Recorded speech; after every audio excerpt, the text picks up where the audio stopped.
खिपरो जे भिटाई हाल में रोज़े धणी कम्युनिटी ऑर्गेनाइजेशन खिपरो पारा ग़रीब औरतन ऐं मर्दन में रमज़ान शरीफ जे लाइ रमज़ान राशन तक़सीम करे 120 ख़ानदाननि में राशन विरहायो। तक़रीब खे ख़िताब कंदे मोहम्मद इक़बाल राजड़, ग़ुलाम अली राजड़, असद बोज़दार ऐं मेहमान ख़ास फंक्शनल लीग अॻवान हाजी ख़ुदाबख़्श दर्स चयो त महांगाई ऐं ग़रीब माण्हुनि जे लाइ 2 वेला राशन हासिल करणु ॾुखियो आहे। इन करे असां राशन प्रोग्राम तहत ग़रीब ख़ानदाननि खे राशन ॾियूं पिया, पाणी ते कमु कयूं पिया, होशियार शागिर्दनि खे स्कॉलरशिप ॾियूं पिया, नशे जी आदि मां माण्हुनि खे अवेयरनेस कयूं था।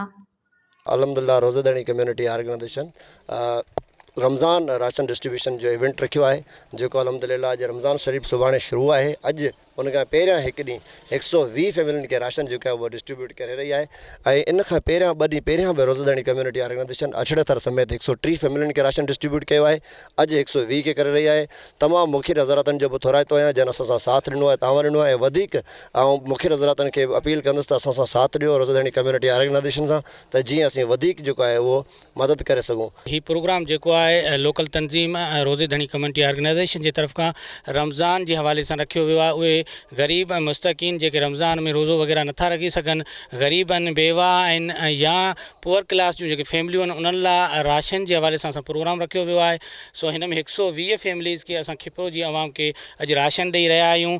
असां हिन प्लेटफार्म तां न्यूज़ तां जेके तालके खिपरो जा मोज़ीज़ शख़्सियतूं आहिनि, सरहंदी वारा आहिनि, उन्हनि खे रिक्वेस्ट कंदासीं, गुज़ारिश कंदासीं त महिरबानी करे असांजी ऑर्गेनाइजेशन रोज़े धणी कम्युनिटी ऑर्गेनाइजेशन जा हथ मज़बूत करियो ऐं असां सां तावन करियो त जीअं जेके ग़रीब माण्हू आहिनि उन्हनि ताईं असां रसाई करे सघूं। सेव द ह्यूमनिटी वारनि जे तरफ़ां ही ग़रीब जेके ज़कात मुस्तकीन उन लाइ इहो बंदोबस्तु कयो वियो आहे, जंहिंमें राशन डिस्ट्रीब्यूट कबो। तक़रीबन 120 माण्हुनि खे ॾिनो वेंदो।